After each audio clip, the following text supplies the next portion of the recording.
ಇದು ಒಂದು ಐತಿಹಾಸಿಕ ಸುವರ್ಣಾಕ್ಷರದಲ್ಲಿ ಬರೆದಿರ್ತಕ್ಕಂಥ ಒಂದು ಕಾರ್ಯಕ್ರಮ ಅಂತ ತಪ್ಪಾಗಲ್ಲ. ನಾ ಚಿಕ್ಕವರಾಗಿದ್ದಾಗ 5 ಜನ ಪಂಚಪೀಠದಲ್ಲಿ ಸೇರ್ತಾರೆ, ಅದು ಬಹಳ ದೊಡ್ಡ ಸುದ್ದಿ ಆಗ್ತದೆ. ಪಂಚಪೀಠಾಧೀಶರು ಅಂದ್ರೆ ಇದು ಕೇವಲ ಬಿಳಿ ಆನೆಗಳಿದ್ದಂಗೆ ಹಳ್ಳಿಗಳಿಗೆ ಸಂಚಾರ ಮಾಡಲ್ಲ ಅಂತದ್ದು. ಇವತ್ತು ಈ ನಾಡಿನ ಲೋಕ ಕಲ್ಯಾಣಕ್ಕೋಸ್ಕರ ಸರ್ವೇ ಜನ ಸುಖಿನೋ ಭವಂತು ಅಂತೇಳಿ ಮಾನವ ಧರ್ಮಕ್ಕೆ ಜಯವಾಗಲಿ, ಧರ್ಮದಿಂದಲೇ ವಿಶ್ವಕ್ಕೆ ಶಾಂತಿ ಅಂತೇಳಿ ಸರ್ವ ಭಕ್ತರನ್ನ ಇವತ್ತು ನಾಡಿನ ಲೋಕ ಕಲ್ಯಾಣಕ್ಕೋಸ್ಕರ ಅವರ ತಪಸ್ಸನ್ನ ದಾರಿ ಎರೆದಿದ್ರೆ ಅದಕ್ಕೆ ನಾವು ಇವತ್ತೆಲ್ಲ ಸಂಕಲ್ಪ ಮಾಡಬೇಕು. ಹೆಚ್ಚು ಮಾತನಾಡಿದರೆ ಬಹಳಷ್ಟು ಜನ ಹಿರಿಯರು ಪಂಚಪೀಠಾಧೀಶರು ಮಾತಾಡಿದ್ದಾರೆ.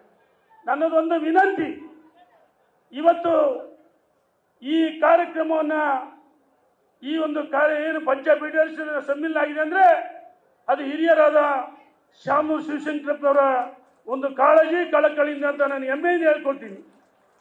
ಮತ್ತು ಲಕ್ಷ್ಮೀಶ್ವರದಲ್ಲಿ 4 ಜನ ಗುರುಗಳು ಸೇರ್ತಾರೆ. ಶಾಮನೂರು ಮಲ್ಲಿಕಾರ್ಜುನ ಸಚಿವರು ಹೋಗ್ತಾ ಇದ್ರು ಕಾಶ್ಯಪ್ನವರೇ ಮುಕ್ತಿ ಮಂದಿರದಲ್ಲಿ.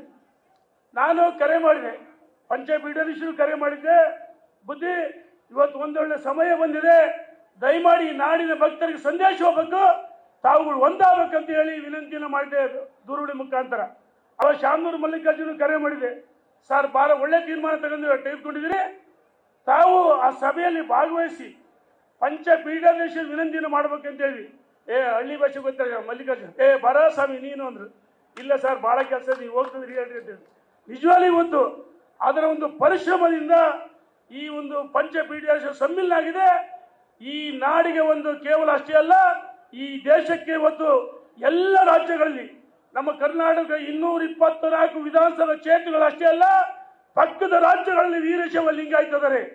ಬಂಧುಗಳೇ ಇವತ್ತು ನಾವು ಸಂಕಲ್ಪ ಮಾಡಿ ಹೋಗಬೇಕು, ಪರಮ ಪೂಜ್ಯರಲ್ಲಿ ವಿನಂತಿಯನ್ನು ಮಾಡಬೇಕು, ಪಂಚಪೀಠಾಧೀಶರು ವಿನಂತಿಯನ್ನು ಮಾಡಬೇಕು.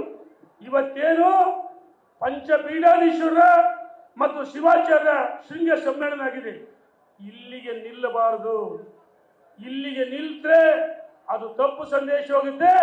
ಸನ್ಮಾನ್ಯ ಯಡಿಯೂರಪ್ಪರ ಮುಖ್ಯಮಂತ್ರಿಗಳಾಗಿದ್ದಂಥ ಸಂದರ್ಭದಲ್ಲಿ ನನಗೆ ಇವತ್ತು ನೆನಪಾಗ್ತದೆ, ಆ ಸುತ್ತೂರಿನಲ್ಲಿ ಅಖಿಲ ಭಾರತ ವೀರಶೈವ ಮಹಾಸಭಾ ಎಲ್ಲ ಪೀಠ ವೀರಶೈವ ಲಿಂಗಾಯತ ಒಳಪಂಗಡ ಮಠಾಧೀಶರು ಒಳಗೊಂಡಂತೆ ಶಿವಾಚಾರ್ಯ ಒಳಗೊಂಡಂತೆ ಬಹಳ ದೊಡ್ಡ ಕಾರ್ಯಕ್ರಮ ಆಗಿತ್ತು.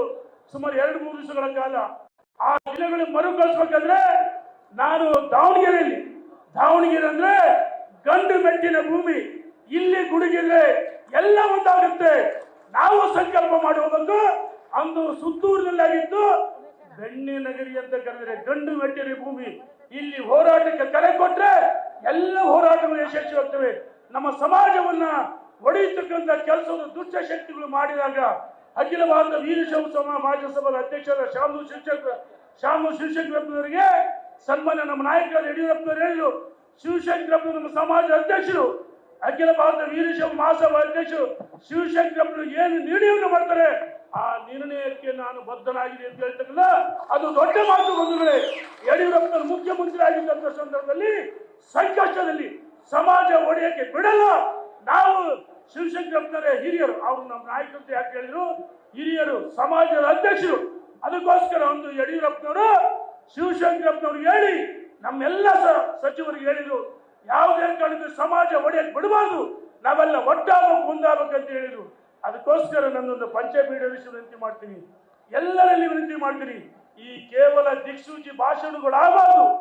ಇದು ಏನ್ ಹೇಳ್ತಲ್ಲ, ಇದು ಸಾರ್ಥಕವಾಗಬೇಕಂದ್ರೆ ನಾವುಗಳು ಈ ಒಂದು ದಾವಣಗೆರೆ ವಿಜಯೇಂದ್ರ ಕಾಶ್ಯಪ್ ಅವರು ಹೇಳಿದ್ರು, ಏನು ಕೂಡಲ ಸಂಗಮದಲ್ಲಿ ಮಾಡ್ತೀವಿ ಅಂದ್ರೆ ಬಹಳ ಸಂತೋಷದ ವಿಚಾರ.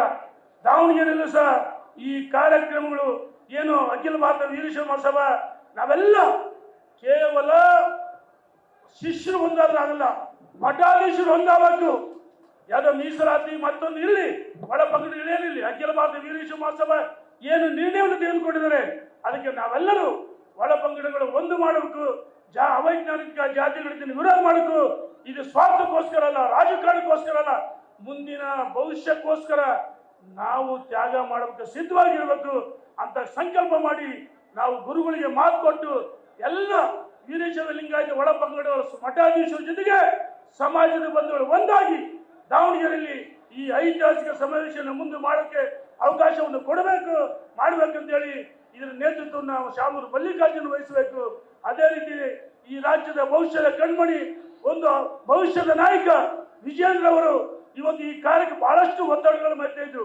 ಈ ಕಾರ್ಯಕ್ರಮಕ್ಕೆ ನಾನು ಬರಲೇಬೇಕು, ಸಮಾಜದ ಗುರುಗಳನ್ನ ಆಶೀರ್ವಾದ ಪಡಬೇಕು, ಸಮಾಜ ಬಂಧುಗಳ ಜೊತೆಗೆ ಒಂದೆರಡು ತಾಸು ಸಮಯವನ್ನು ಕಳಬೇಕಂತೇಳಿ ನಮ್ಮ ಅಧ್ಯಕ್ಷರಾದ ವಿಜೇಂದ್ರ ಬಂದರೆ ಮುಂಬರುವ ದಿನಗಳಲ್ಲಿ ದಾವಣಗೆರೆಯಲ್ಲಿ ಐತಿಹಾಸಿಕ ಕಾರ್ಯಕ್ರಮವನ್ನ ನಾವು ನೀವು ಒಟ್ಟಾಗಿ ಮಾಡುವಂತ ತಿಳಿಸ್ತಾ, ಇದ್ರ ಜೊತೆಗೆ ದೃಷ್ಟಿ ಬದಲಿಸಿ ನೋಡು, ದೃಶ್ಯವೇ ಬದಲಾಯಿತು, ಹವ್ಯಾಸ ಬದಲಿಸಿ ನೋಡು, ಹಣೆ ಬರವೇ ಬದಲಾಯಿತು, ವಿಚಾರ ಬದಲಿಸಿ ನೋಡು, ದೇಶವೇ ಬದಲಾಯಿತು. ದೋಣಿ ಬದಲಿಸಬೇಕೆಂದಲ್ಲ, ದಿಕ್ಕು ಬದಲಿಸಿದ್ರೆ ಸಾಕು, ನೀ ಸೇರುವ ದಡ ಎದುರಾಯಿತು ಅಂತ ಹೇಳಿ ಈ ಸಂದರ್ಭದಲ್ಲಿ ನನ್ನಂತ ಒಬ್ಬ ಸಾಮಾನ್ಯ ಕಾರ್ಯಕರ್ತರಿಗೆ ಇಂಥ ಒಂದು ಪಂಚ ಪೀಠಾಧೀಶ್ವರ ಅರಗುರು ಚರಮೂರ್ತಿಗಳ ಈ ನಾಡಿನ ಎಲ್ಲ ಹಿರಿಯರ ರಾಜಕಾರಣಿಗಳ ಮುತ್ಸದ್ದಿಗಳ ಒಂದು ಸಮಕ್ಷಮದಲ್ಲಿ ಮಾತಾಡಲು ಅವಕಾಶ ಮಾಡಿಕೊಟ್ಟಿದ್ದೆ. ಪಂಚ ಪೀಠಾಧೀಶ್ವರಿಗೆ ಶಿವಾಚಾರ್ಯರಿಗೆ ವಂದಿಸಿ ನಮ್ಮ ನಾಯಕರು ಯಡಿಯೂರಪ್ಪನವರಿಗೂ ಆ ಎಲ್ಲ ಜಗದೀಶ್ ಶೆಟ್ಟರು ಎಲ್ಲ ಮುಖಂಡರುಗಳಿಗೂ ಸಚಿವರು ಜಿಲ್ಲಾ ಉಸ್ತುವಾರಿ ಸಚಿವರಿಗೂ ಉಪಸ್ಥಿತರಿರುವ ಗಣ್ಯಮಾನ್ಯರಿಗೂ ತಮ್ಮೆಲ್ಲರಿಗೂ ಮಾಧ್ಯಮರಿಗೂ ಮಾಧ್ಯಮ ಸ್ನೇಹಿತರಿಗೂ ವಂದಿಸಿ ನನ್ನ ಮಾತು ಮುಗಿಸ್ತೀನಿ. ಧನ್ಯವಾದಗಳು. ಭಾರತ್ ಮಾತಾ ಕಿ ಧನ್ಯವಾದಗಳು.